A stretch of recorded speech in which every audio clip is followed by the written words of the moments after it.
¿sale? Pero bueno, hoy entregamos el tema de mi mamá, que se dedica. Tengo complicaciones con el tema de los sacerdotes, pero estoy seguro que ya va, ya no va. Porque esa es organización personal y de ellos, y por eso a veces nos tardamos, a veces mucho. ¿Sale? Entonces pido esa disculpa, pero hoy entrego ¿sale? Y bueno, hoy los vamos a dejar a todos en manos de Adriancito. Él nos va a compartir tema. Ayúdenme que me quedé en el 14, 15. 13, 14. Muy bien, pues adelante, Adriancito. Tú decides cuándo quieres el cafecito, ¿eh? Ah, sí, está bien. Muy bien. Sí, muchas gracias. Pues buenas noches a todos. Pues gracias por esta oportunidad de platicar un poquito al respecto de estos temas que nos ha regalado la arquidiócesis en estos manuales que son bastante accesibles, son muy fáciles de leer, muy digeribles y temas muy específicos que nos invitan a reflexionar. Hoy nos toca, pues, el tema de Cristo, sacramento del Padre. Pero antes de comenzar, como toda congregación, para reflexionar la palabra, vamos a ponernos de pie para hacer una breve oración y ponernos en disposición para que el Espíritu Santo nos conduzca, abra nuestros corazones y podamos recibir lo que el Señor nos va a entregar el día de hoy a través de estos manuales, a través de este manual, de este tema, de estos dos temas que vamos a ver hoy. En el nombre del Padre, y del Hijo, y del Espíritu Santo. Amén. Oh Espíritu Santo, haznos conscientes de quiénes somos. Haznos conscientes de a quién le hablamos. Haznos conscientes de la pequeñez de nosotros. Haznos humildes para abrir nuestro corazón y recibir la palabra que hoy nos vas a regalar, para que llegue a lo más íntimo de nosotros y te demos respuesta en la medida de nuestras fuerzas, transformando los entornos donde nos has enviado a difundir tu palabra, Señor, y hacer presente el reino de los cielos. Padre nuestro que estás en el cielo, santificado sea tu nombre, venga a nosotros tu reino, hágase tu voluntad en la tierra como en el cielo. Danos hoy nuestro pan de cada día, perdona nuestras ofensas, como también nosotros perdonamos a los que nos ofenden. No nos dejes caer en la tentación y líbranos del mal. Amén. Y nos encomendamos a ti, Madre María, a tu intercesión para que el Espíritu Santo nos influya en todas las acciones, nos motive a dar respuesta a la palabra que hoy vamos a recibir. Dios te salve María, llena eres de gracia, el Señor es contigo, bendita eres entre todas las mujeres y bendito es el fruto de tu vientre, Jesús. Santa María, Madre de Dios, ruega por nosotros los pecadores, ahora y en la hora de nuestra muerte. Amén.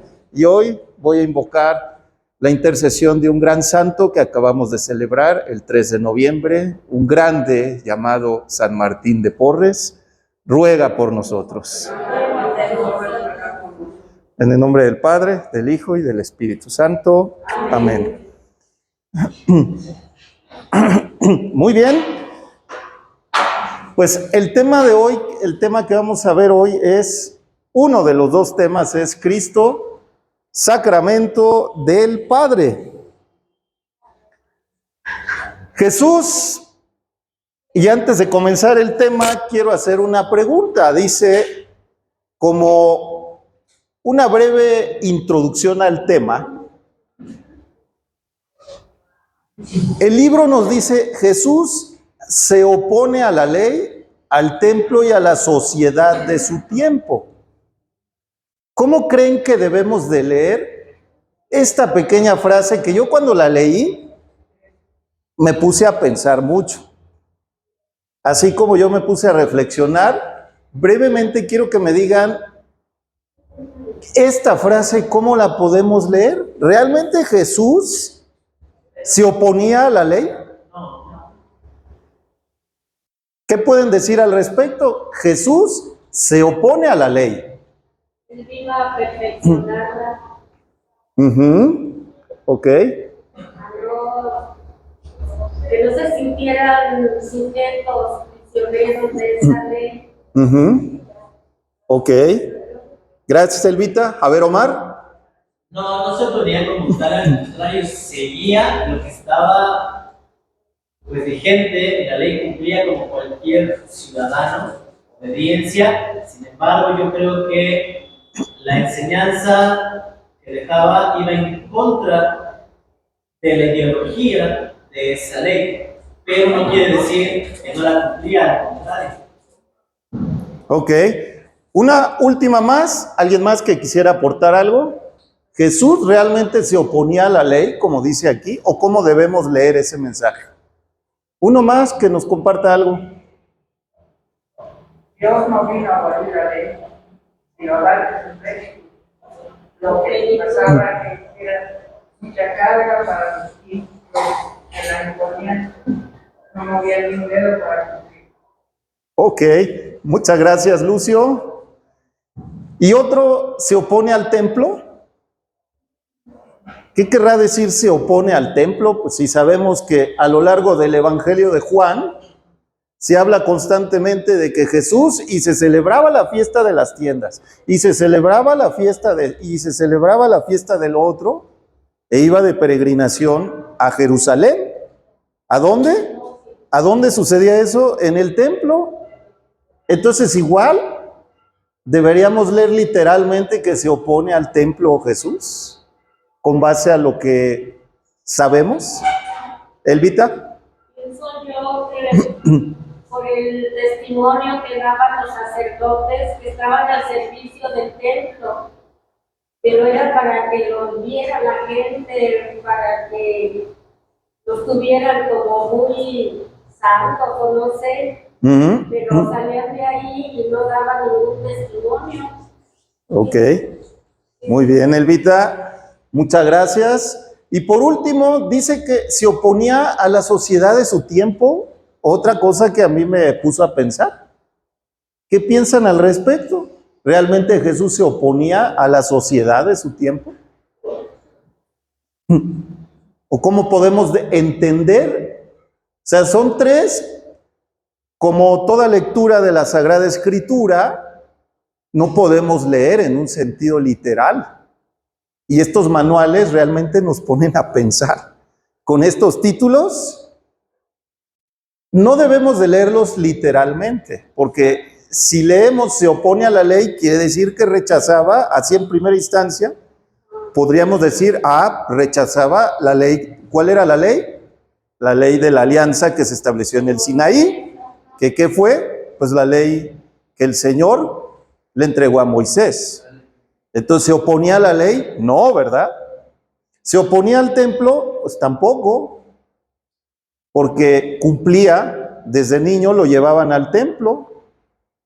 Ahora sí que José y María le enseñaron a que cómo era cumplir lo que ley pedía, lo que el Señor pedía, Yahvé pedía, pues todas estas serie de celebraciones, pues eran en el templo, ¿no?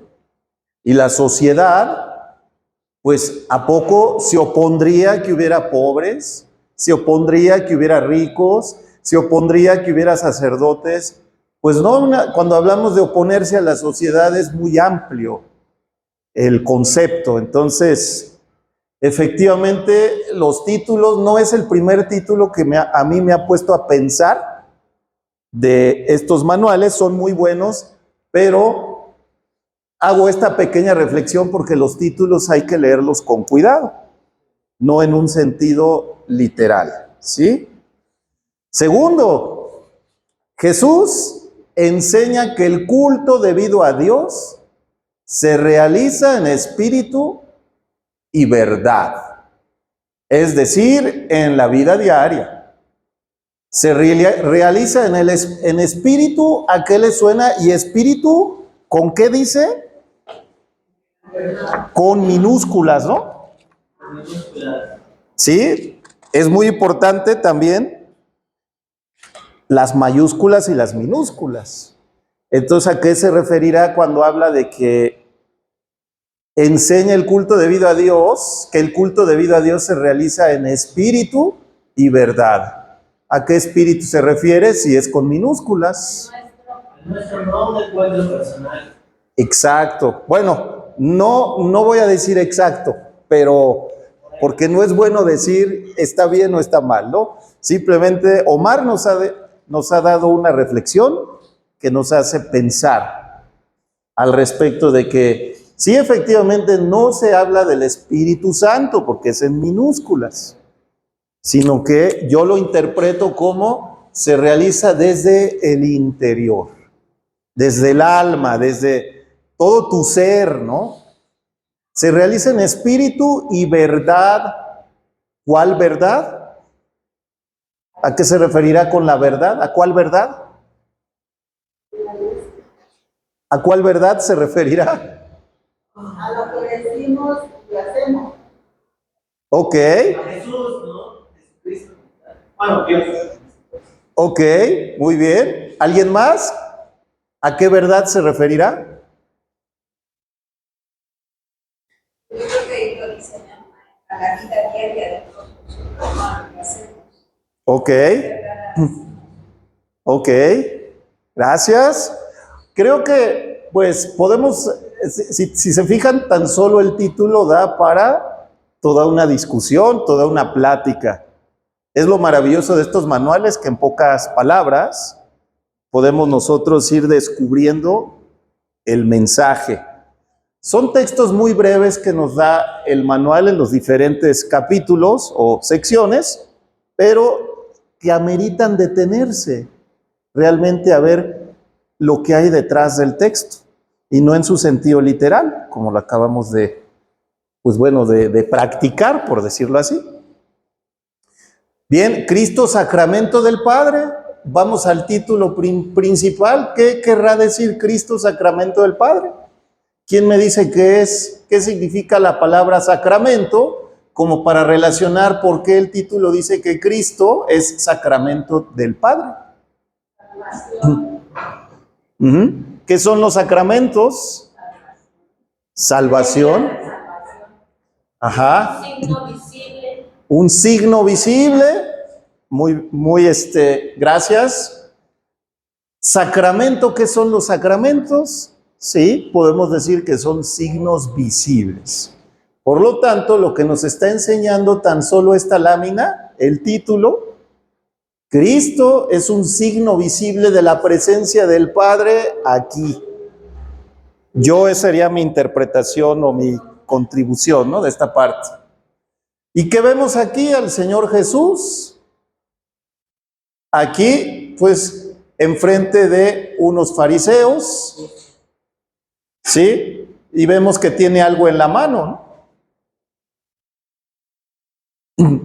Entonces, Cristo sentado, pues, en un árbol que va creciendo y aquí lo que parece ser los representantes religiosos de aquella época, ¿no?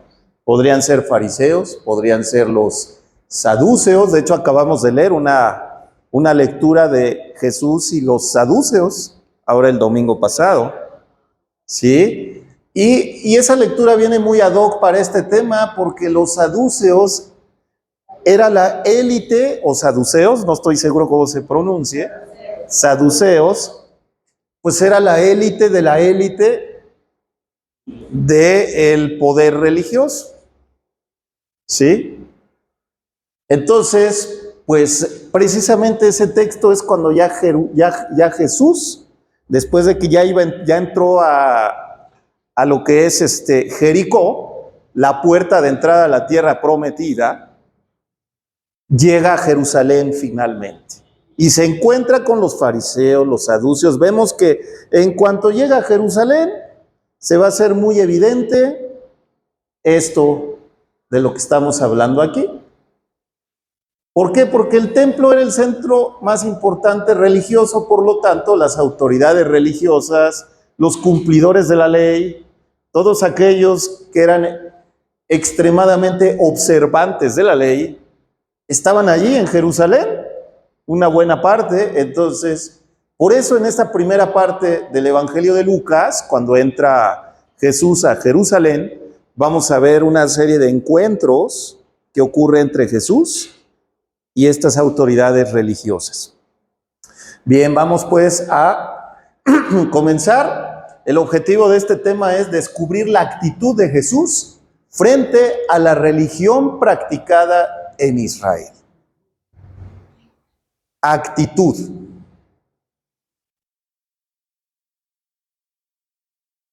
El segundo objetivo es comprender los motivos del rechazo a su mesianismo. Bibliografía y fuentes que nos pone, bueno, a mí me encanta que estos manuales que son de la arquidiócesis hacen honor a ese documento del cual yo estoy bien enamorado, que se llama Catecismo de la Iglesia Católica. La fórmula de la vida cristiana en un librote expresado de una manera como lo sabe hacer el magisterio de la Iglesia.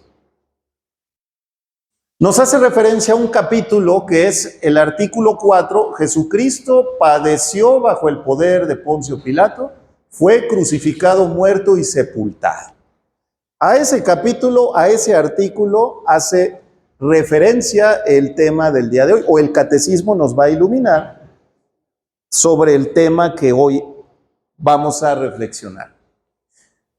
Adicionalmente, esto no viene en el manual, pero el comentario al Catecismo de la Iglesia Católica es un programa de Radio María España que se los recomiendo ampliamente.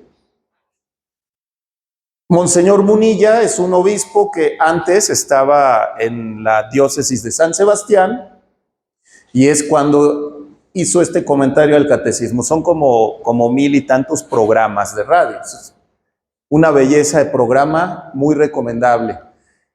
Instituto Internacional de Teología a Distancia, Jesús es el Señor, otra cita, y La Humanidad Nueva, ensayo de Cristología. Bien, tomando el catecismo como punto de partida, me gustó y lo cité aquí, qué dice o dónde estamos, para ver en qué nos va a ayudar en nuestra fe, en qué parte de la fe nos va a ayudar el tema de hoy. El tema de hoy pertenece a la primera parte que habla de la profesión de fe, que es el primer pilar de la vida cristiana. Nuestra profesión de fe, ¿en qué creemos? Hay una primera sección que habla de lo que creo yo como individuo y lo que creemos como iglesia, como grupo de personas congregadas alrededor o congregadas por Jesús. Y en una segunda sección se habla propiamente ya de la profesión de la fe cristiana. Esto tiene una lógica, es una belleza, verdaderamente me encanta. La profesión de la fe es el resultado del creo y creemos, y este es un tratado también bellísimo. El deseo de Dios, la revelación, y el hombre da respuesta a Dios, y entonces viene el creo y creemos. Dentro de la profesión de fe, que es esta segunda sección, el catecismo explica el credo parte por parte. Una primera parte habla de creo en Dios Padre y el tema de hoy precisamente es de creo en Jesucristo, Hijo único de Dios. Específicamente de nuestro credo habla de la parte en donde profesamos que Jesucristo padeció bajo Poncio Pilato, fue crucificado, muerto y sepultado. De estos numerales del 571 al 594. Y aquí adentro está el tema que vamos a reflexionar ahorita.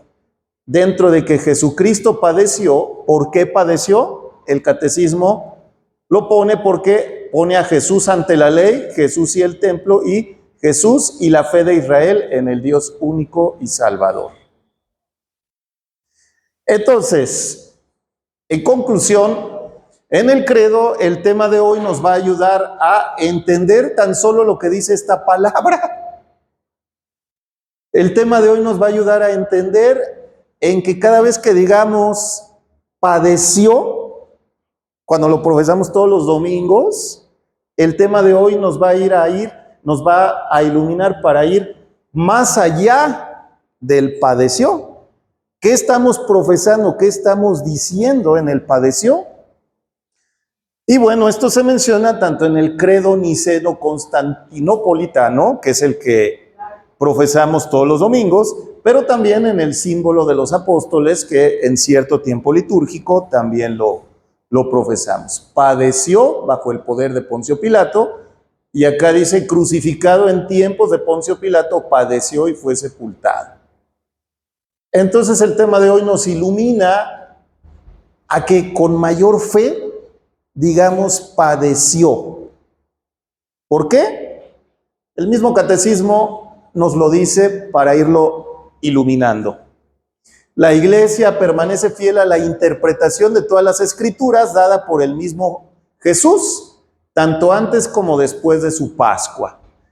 En la perícopa de los discípulos de Maús, citada por el catecismo, nos dice que él, Jesús, les dijo a estos discípulos caminantes de Maús, ¿no era necesario que Cristo padeciera eso y entrara así en su gloria? Citando el Antiguo Testamento, y empezando por Moisés y continuando por todos los profetas, Jesús les explicó lo que había sobre él en todas las Escrituras. Los padecimientos de Jesús han tomado una forma histórica concreta por el hecho de haber sido reprobado por los ancianos, los sumos sacerdotes y los escribas, que lo entregaron a los gentiles para burlarse de él, azotarle y crucificarle. Entonces, aquí vamos viendo cómo los padecimientos de Jesús nacen por el hecho de haber sido reprobado por las autoridades religiosas de aquella época. Ahí empezó el que Jesucristo padeció. No solamente es de que padeció cargando la cruz, ya cuando ya lo habían juzgado, ¿no? El padecimiento de Jesús empieza desde el rechazo de las autoridades religiosas, los ancianos, los sumos sacerdotes y los escribas. Y ahora sí, con esta introducción vamos a entrar de lleno a lo que nos dice el manual sobre este tema, ¿sí? Jesús se sitúa frente a la ley, el templo y la sociedad. El libro nos cita todas estas perícopas, la eterna discusión sobre las tradiciones farisaicas, la doctrina sobre lo puro y lo impuro, el discurso evangélico, que aquí es donde viene lo que decía alguno de ustedes, el cumplimiento de la ley. Yo no vine a abolir, sino a dar cumplimiento. Este discurso evangélico, pues recordemos, es el famoso Sermón de la Montaña, que inicia con las bienaventuranzas y precisamente continúa con la parte del cumplimiento de la ley. Nuevamente, ahora en Mateo vemos la discusión sobre las tradiciones farisaicas, las espigas arrancadas en sábado. Esta perícopa es una perícopa que muestra mucho lo del tema de hoy. ¿Por qué tus discípulos arrancan espigas en sábado? ¿Sí? O sea, qué extremo, ¿no? Porque moviste una mano, ¿por qué mueves una mano en sábado?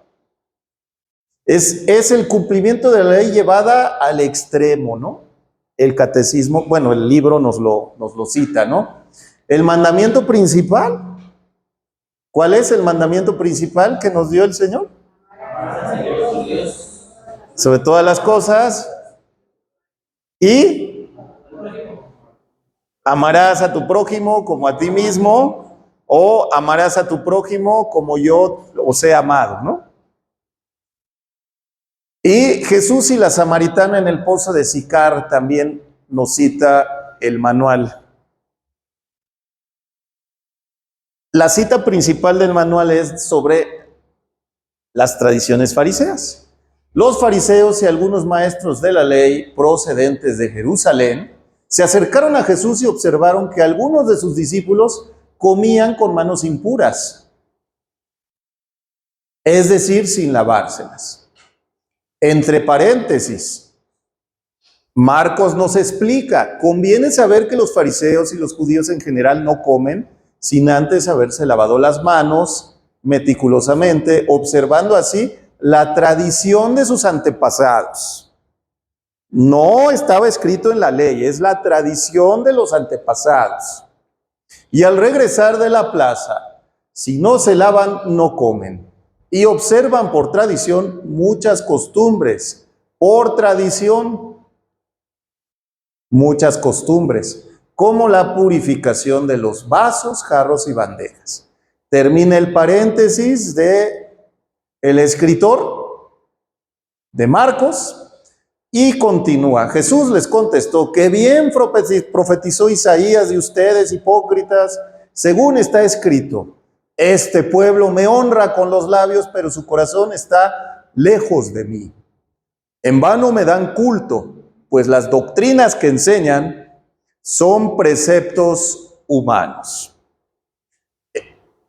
Ustedes dejan de lado el mandamiento de Dios y siguen la tradición de los hombres. Y llamando de nuevo a la gente, les dijo: escúchenme todos y entiendan esto. Nada de lo que entra en el hombre puede mancharlo. Lo que sale de su interior es lo que mancha al hombre. Que vamos viendo cómo se va enlazando con el título. Espíritu, lo interior. Aquí nos lo va iluminando este evangelio. Nada de lo que entra en el hombre puede mancharlo. Lo que sale de su interior es lo que mancha al hombre. Finalmente es nuestro interior lo que puede dar una respuesta para acercarnos a Dios o para alejarnos de Dios. Los dos caminos. Primer tema sobre la ley, o primer punto sobre la ley. Sobre la ley más que la alianza. En tiempos de Jesús, la religión de Israel se centraba en la observación minuciosa de la ley escrita en el Pentateuco. El conjunto de normas jurídicas, morales y rituales contenidas en esos libros normaban la relación con Dios y con el prójimo. Existía una veneración grande hacia la ley, más que al verdadero sentido de la alianza, que significaba el gran amor de Yahvé a su pueblo y su elección. Continuando con la ley que esclaviza, en realidad la ley no esclaviza. Los representantes de aquel tiempo, observantes de la ley, eran los que hacían que pareciera que la ley, ¿no? Que la ley esclaviza. Porque ya vimos que la ley no esclaviza. Pero los representantes de ese tiempo hacían parecer que la ley esclavizaba. ¿Por qué? Porque el escriba decía: hay 613 mandamientos y quién sabe cuántas otras tradiciones que hay que cumplir. ¿Quién va a recordar todo eso? Nadie. Entonces, por eso veíamos que la ley, ante los ojos de aquella época, cómo la promovían los representantes, parecía que era una ley que esclavizaba. En contraposición a lo que nos dice el Señor Jesús. Y bueno, iluminado por lo que dice el Carmelo, voy a hacer un paréntesis. El Carmelo, Santa Teresa de Ávila trabaja mucho y ella está muy consciente de que todo viene del interior. Conforme vamos conociéndonos nosotros, vamos reconociendo, para ella la humildad es el reconocer quién soy yo, humildemente. O sea, es quitarse las máscaras y reconocer quién soy yo. Al reconocer quién soy yo y presentarme en mi oración ante Jesús, ante Dios, reconociendo quién soy yo, nos dice Teresa que el Señor nos va a ir regalando cosas, nos va a ir manifestando o dando regalos que ella les llama mercedes. Otros autores les llaman gracias, que son regalos. Y esos regalos que vamos recibiendo, con esos regalos nosotros nos vamos haciendo más conscientes de la grandeza de Dios y de la pequeñez de nosotros. Hasta aquí este paréntesis para esta parte, ¿no? De que la ley que esclaviza, cuando nosotros vamos haciendo una transformación de nuestro corazón, la ley se cumple por añadidura. San Juan de la Cruz y Teresa le llaman a esa unión íntima con Dios, ya en la séptima morada o en la cumbre del Monte Carmelo, la unión con Dios. Ya prácticamente el cerebro no funciona, es el puro corazón lo que trabaja. Entonces, en aquella persona que ya vive el matrimonio espiritual, como ellos lo bautizan, a esa unión con Dios, ya no cabe en el corazón del hombre el hacerle el mal a nadie, porque ya no piensa, ya es amor puro lo que sale de su corazón. Por lo tanto, regresando al título y a lo que nos decía aquí esta parte, cuando la conversión y cuando todo viene de corazón, la ley nos hará libres, porque por añadidura vamos a ir cumpliendo lo que dice la ley. No es como el catecismo de los 80s, catecismo ochentero que nos decía, si no cumples los mandamientos, Dios te va a castigar. Hoy en día, la iglesia, el magisterio ha cambiado y ha dicho, bueno, por dentro hay que convertirse, porque entonces por añadidura, casi cumplirás los mandamientos. Ya no cabe en tu mente decir algo que ofenda a Dios, por lo tanto no vas a decir algo que ofenda al prójimo. Ya no cabe en tu corazón en ese grado de unión con Dios, en ese matrimonio espiritual. Entonces, sí, volviendo a esta parte, la ley llegó a tener una serie de interpretaciones que podemos ver que hacían los observantes de la ley. Clasificaciones detallistas que la hacían irrealizable, estricta y a veces opresora, ¿sí? Su veneración se manifestaba incluso en signos externos. ¿Recuerdan algún pasaje de la Biblia que nos muestra esto?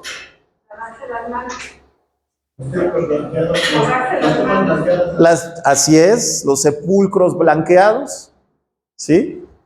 El otro, el que, ay, qué bueno que yo no soy como esos, ¿no? ¿Se acuerda de ese pasaje?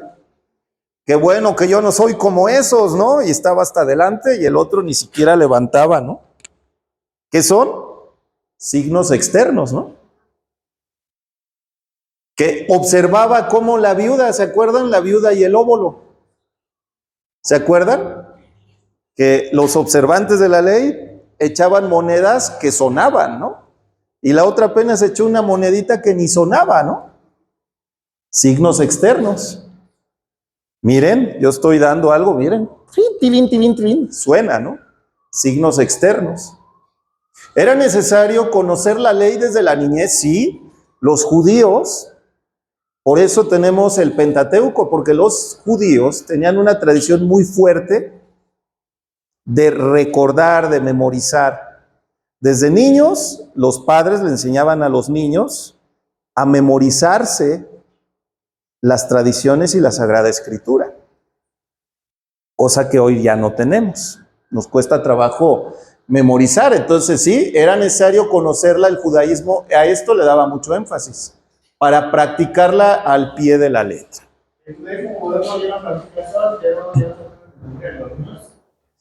Al igual que los cristianos católicos, hemos perdido mucho, los judíos también.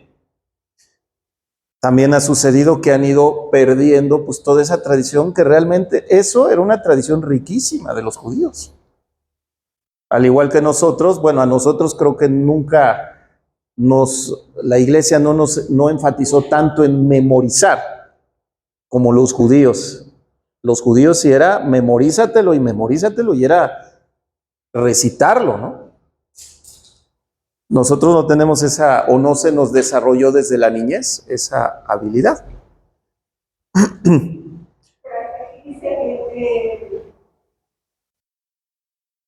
se opone lo punto externo sin conversión, o sea, siempre tenemos externo, pero no hay conversión. Exactamente, así es. Su veneración se manifestaba incluso en signos externos, o sea, más por fuera que desde adentro, no motivado desde adentro. ¿Sí? Señala mucho lo material. Así es. Por eso la actitud de Jesús contra el templo cuando empieza a correr a todos, ¿no? Los mercaderes. La expulsión de los vendedores del templo. No, y también Jesús critica a los escribas y a los fariseos. Así es. Quieren cumplir todo y Esto, clasificaciones detallistas que hacían la ley irrealizable.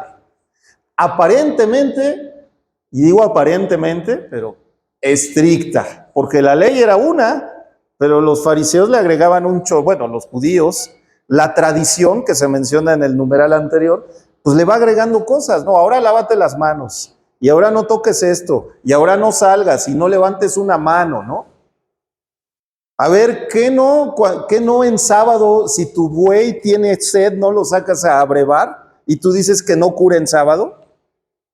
O sea, es un extremo de la ley que era más externo, no se basaba en el mandamiento del amor.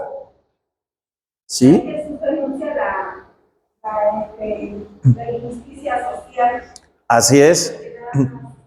O sea, no requieren mucho, no a la manera. Ujú. Muy bien, gracias Catita por la cita. La libertad de Jesús ante la ley. ¿Sí? Ya venimos de ese régimen de los observantes de la ley, tan detallista, tan cumplidora, que ha señalado el Señor Jesús. Y bueno, ¿qué nos dice acerca de la libertad? Jesús tomó algunas actitudes frente a la ley, comportándose ante ella con toda libertad. No se pronunció en contra, no. Sí criticó las exageraciones o los preceptos humanos alejados de la voluntad de Dios.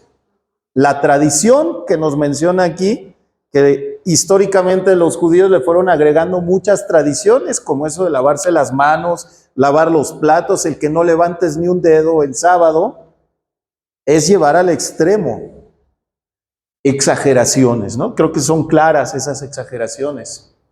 ¿Y cómo es que ustedes desobedecen el mandato de Dios para seguir su propia tradición? Porque Dios dijo, ¿no? De Mateo 15, manifestó que no constituía la norma absoluta y exclusiva del comportamiento humano. Su valor estriba en su servicio al hombre. ¿Se acuerdan esto dónde lo dice? ¿Por qué?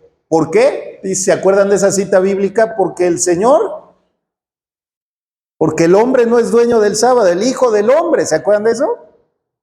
El Hijo del Hombre es el dueño del sábado, ¿se acuerdan? ¿Cómo contrapone eso? Así es, ¿sí? Muy bien, muy bien. El sábado ha sido hecho para el hombre y no el hombre para el sábado. Así que el Hijo del Hombre también es Señor del sábado. ¿Sí? Ahí en Mateo 15, ¿cómo es que ustedes desobedecen el mandato de Dios para seguir su propia tradición? Recuerdo cuando les reclamó que dejaban de ayudar a sus padres, porque decían que ese dinero lo daban al templo. De Corbán. Así es. Gracias, Elvita. Gracias, sí. A mí me gusta hacer la ponencia, bueno, no ponencia, sino trato de hacerla más interactiva, porque todos ustedes ya tienen un gran conocimiento de la Escritura y de mucho de la iglesia. Entonces nos vamos enriqueciendo. Bueno, muchos, ¿no? Yo no, pero por eso les pregunto. Pero bueno, las contribuciones de cada uno van enriqueciendo. Eso es lo maravilloso de estas sesiones. Incoherencia de los maestros de la ley, creo que es más que claro, ¿no? Ay, ya me seguí. Jesús critica duramente a los escribas y fariseos por la incoherencia entre la palabra y la práctica. En la cátedra de Moisés se han sentado los maestros de la ley y los fariseos. Obedézcanles y hagan lo que les digan, pero no imiten su ejemplo. O sea, son maestros de la ley, conocen la ley, pero no los tomen como ejemplo. Sí háganle caso a lo que dicen. Esto es un texto que a mí en lo particular me llama mucho la atención para aquellos que son detractores de la iglesia. Hace poco tuve una plática con una chica que es cristiana y pues ella criticaba mucho, pues ya saben, ¿no? Los errores de muchos de los representantes de nuestra amada iglesia. Pero nosotros sabemos que los seres humanos se equivocan. Si yo leo un documento de un papa que no fue santo de mi devoción, yo no me fijo en la vida del papa, me fijo en el escrito. Porque el escrito está inspirado por el Espíritu Santo. No proviene del hombre propiamente. ¿Sí? Por ejemplo, el catecismo de la iglesia pues, salió del Papa Juan Pablo II. Un papa del que podríamos hablar de muchas polémicas en las que se elevó a los altares, ¿no? No es necesario discutir si sí o no fue santo, simplemente yo veo el catecismo que nos dejó el Papa Juan Pablo II. ¿Qué importa cómo fue? Si es santo, sí, no es santo de mi devoción. Pero el legado del catecismo provino de él, de su papado, ¿no? Entonces, esto es ejemplificado aquí. Obedézcanles y hagan lo que les digan. Las encíclicas, todo lo que nos da el magisterio es riquísimo. ¿Para qué? Para entender la Sagrada Escritura. Para ver cómo nuestra profesión de fe la podemos hacer más de corazón. Todos esos escritos que nos da el magisterio de la iglesia nos van a ayudar a eso. Que si fue o no se fue, o que hizo o que no hizo, no me importa. El documento, cómo me ayuda a encontrarme con Dios, es lo importante. Obedézcanles y hagan lo que les digan, pero no imiten su ejemplo porque no hacen lo que dicen. ¿Sí? Definitivamente creo que esto es más que actual, más que real. Muy ad hoc a esta época y a todas las épocas, porque hemos tenido malos representantes desde el mismo Francisco de Asís cuando fue al Vaticano y él dice, yo voy a ser el pobre más pobre de los pobres. Y llega al Vaticano, yo no me lo imagino ahí en el Vaticano así, él pensando que iba a encontrar una humildad extrema y se encuentra todo lo contrario. Se cae al piso, se tumba al piso de una gran decepción, ¿sí? Diciendo, caray, ¿cómo es posible tanta riqueza si esto no es lo que enseñó el Señor Jesús? Pero eso no fue algo que lo desmotivó. Pues hoy en día, ¿quién es Francisco? Grande que entre más leemos su vida, más nos enseña tantas maravillas. Cómo nos ha hablado Dios a través de Francisco es una cosa bellísima. Es un absurdo decir y no hacer. Claro. Imponer pesadas leyes al pueblo que ellos mismos no cumplían. Además, ellos representaban un tipo de comunidad que legitimaba y alimentaba las diferencias de clase y posición social. Pues creo que volvemos a esa cita, el que está hasta adelante, dice, gracias porque yo no soy como esos de allá atrás. Ya de ahí empieza ese clasismo. Todo era impuro, ¿no? Yo no sé quién de veras en esa sociedad era puro, porque todo era impuro, ¿no? No pises el suelo donde hubo un muerto porque ya estás impuro, ¿no? El flujo de la mujer, ¿no? No, pues ya está impura, ¿no? Tantas cosas que leemos de impureza que yo creo que no había nadie puro, ¿eh? En esa época yo creo que no había nadie puro, ¿no? Todo el mundo, ¿cómo vas a saber si pisé un lugar donde hubo un muerto alguna vez o si allá abajo una tumba o algo? Ya quedé impuro, ¿no? Era muy complicado, verdaderamente. ¿Quién era puro? Pues quién sabe, ¿no? Ahí dice que alimentaba las diferencias de las clases de reposición social, pero que eso privilegia a los pobres y a los marginados. Así es, él privilegia a los pobres y a los marginados, así es.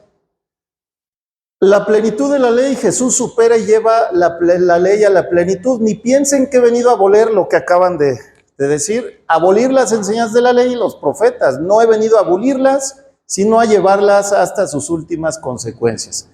Bueno, esta es esta traducción, pero he venido a darle cumplimiento. Ni una tilde cambiará, ¿se acuerdan de eso? Ni una tilde cambiará de la ley, ¿sí? Simplemente nos viene a decir la ley se cumple por amor. Por amor vas a cumplir los 10 mandamientos. No hay de otra. No es de afuera hacia adentro, porque de afuera hacia adentro es facilísimo equivocarnos. De adentro hacia afuera es más difícil que nos equivoquemos. Jesús hace ver que solo tiene sentido en el auténtico amor a Dios y al prójimo. Él es el nuevo Moisés que muestra una meta superior, que es la de ser perfectos como el Padre Dios. El hecho de que Jesús rechazara algunas exageraciones de la ley y les diera su verdadero sentido será causa de la pugna con los escribas y fariseos, pues a nadie le estaba permitido hacerlo, ya fuera profeta o rabí. Bien. Vamos a ir un poco más rápido porque se nos va el tiempo. El templo, acabamos con la ley. Creo que queda claro, bueno, esto nos ha hecho reflexionar. En realidad, ¿qué quería decir el título? Que decía que Jesús se opone a la ley. Ya vimos que no es literal, ¿verdad? El templo cuestionado por Jesús. El templo es otra institución cuestionada por Jesús. El evangelio de este domingo pasado nos ayuda a entender esto. Los saduceos eran los que tenían el monopolio. Cuando leemos quiénes eran los saduceos, entendemos un poquito más a qué se refiere esto de el cuestionamiento del templo.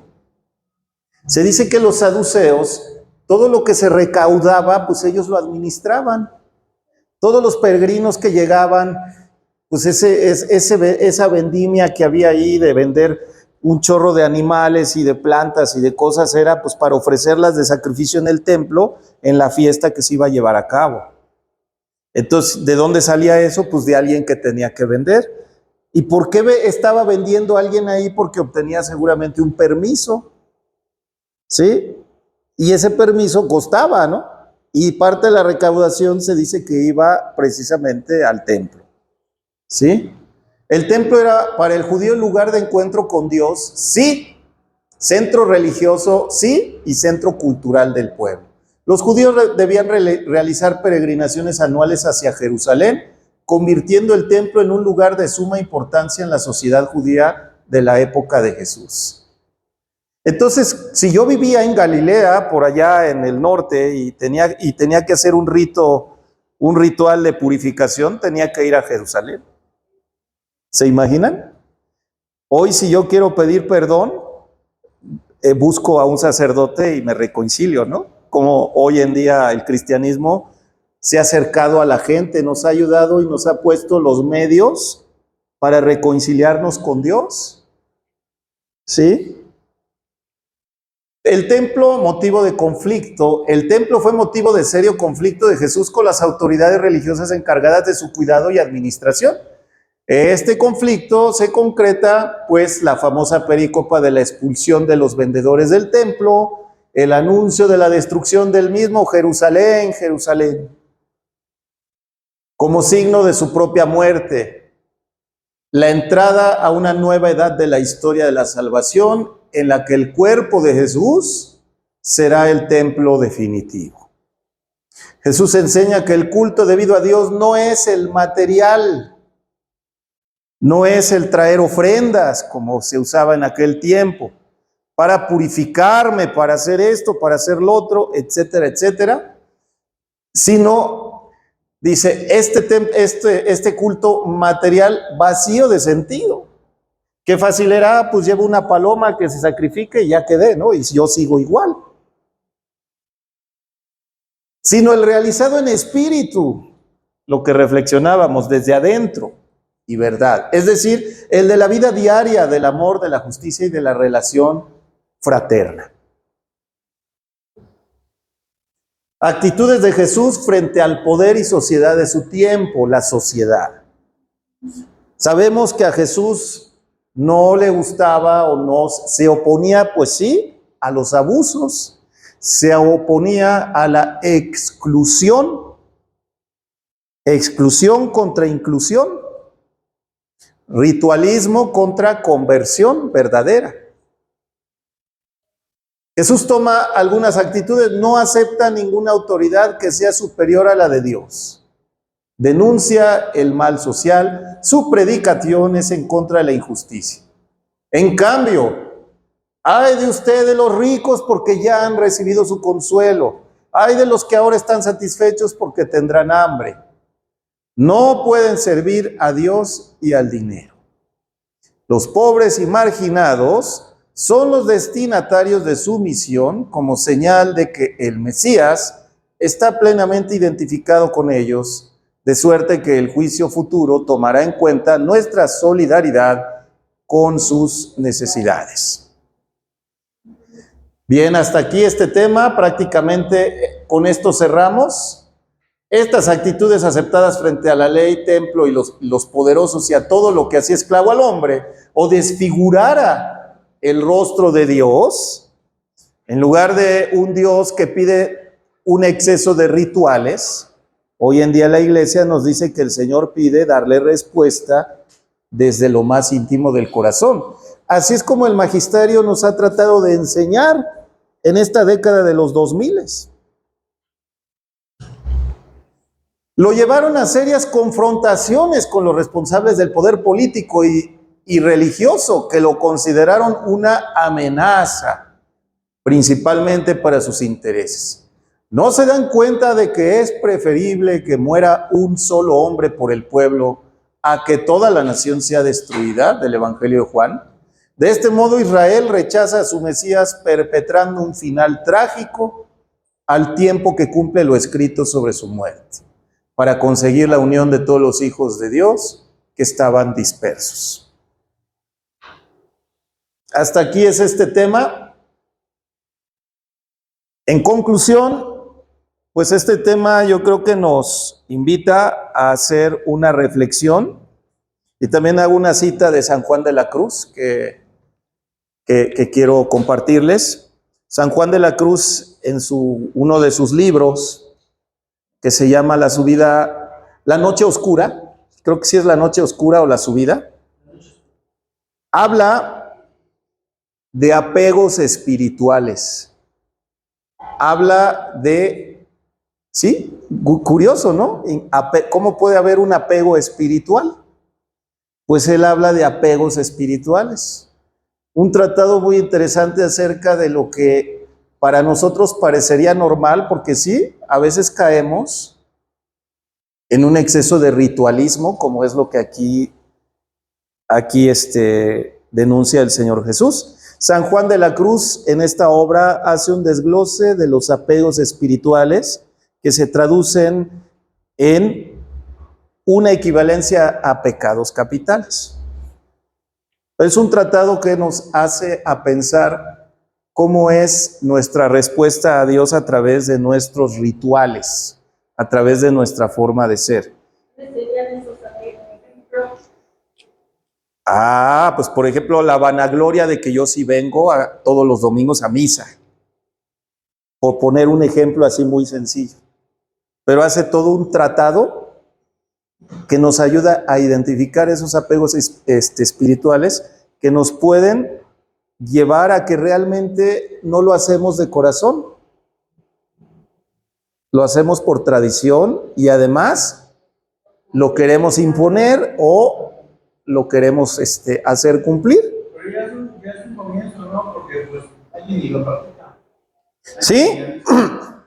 Pero el practicarlo desde un corazón vacío, por ejemplo, un rosario, desafortunadamente el rosario es una oración que puede volverse muy vacía si no la hago con consideración, como dice Teresa. ¿Quién es el que está haciendo la oración? ¿A quién le estoy hablando? En algún momento le hablo a Jesús, en algún momento le hablo al Padre, en algún momento pido la intercesión de la Virgen. Entonces el rosario es una oración muy completa que muchas veces se vuelve, a mí me pasa, yo mismo me pasa que muchas veces la hago muy mecánica y así no sirve. O sea, tiene que ser de corazón. Está bien, nada más que hay que ir tomando esa conciencia, porque si toda la vida lo hago sin esa conciencia, no tiene el mismo efecto en mí mismo, en mi propia conversión.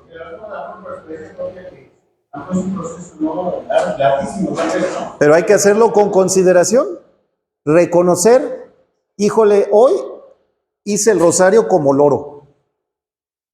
¿Sí? Así agarré y dije, tenía prisa y agarré, hice un rosario y Dios te salve María, llena eres de gracia, el Señor es contigo, bendita eres entre todas las mujeres y bendito es el fruto de tu vientre Jesús, Dios te salve María, hasta ando haciendo otras cosas, ¿no? No, claro que no, pero por eso hay que hacerlo con consideración, darme cuenta. ¿Sí? Pero así como dices, es un proceso poco a poco va así caminando. Por algo se empieza, sí, pero si me quedo ahí, toda la vida me quedo ahí, eso es a lo que yo me refiero. No, tan solo la meditación te va a ayudar por concentración más. Exactamente. ¿Sabes lo que ha contado eso por experiencia? Por experiencia propia, vas como vas evolucionando, ¿no? A veces empiezas así sino mecánicamente, pero poco a poco, pues, yo creo que el Espíritu Santo te va iluminando. No solo el Espíritu Santo, tienes que poner de tu parte. Igual, ¿no? Pero, O sea, nosotros nos encomendamos al Espíritu, sí, pero el hombre tiene que poner de su parte. No es de que, oye, Espíritu, haz todo por mí. No. El hombre tiene que poner de su parte, siempre. O sea, como el Señor Jesús en la fracción de los panes, que lo vamos a ver, ¿no? Es el siguiente tema. ¿Qué hizo en la fracción de los panes? Oiga, Señor Jesús, pues aquí hay un chorro de gente. ¿Qué vamos a hacer con ellos? Necesitan comer. Yo creo que ya, ¿no? Ya los digo, oye, pues yo creo, están muy lejos, ¿no? Que se vayan.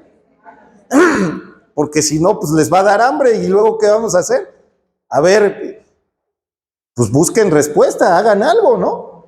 Ah, pues aquí hay una persona que dice que tiene un pan y otro que tiene 2 peces, ¿no? Ah, pues a ver, tráemelos. Ahí nos está diciendo, pon de tu parte, el hombre, pon lo que tú tienes y mira, yo te lo multiplico.